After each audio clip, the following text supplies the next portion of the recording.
All you have to do is unscrew the bezel on the door Peep sight and then push the other optics out through the front.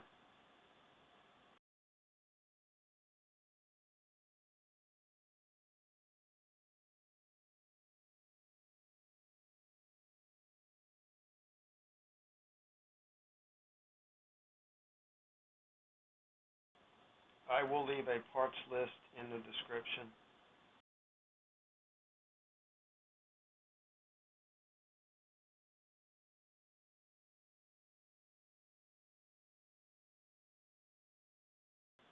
I added an O-ring on the inside to create a better seal for the pepper spray.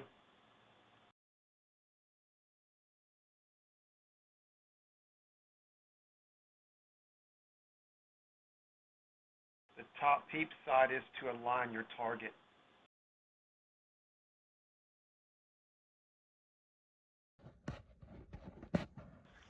This would come in handy if someone was trying to kick your door in.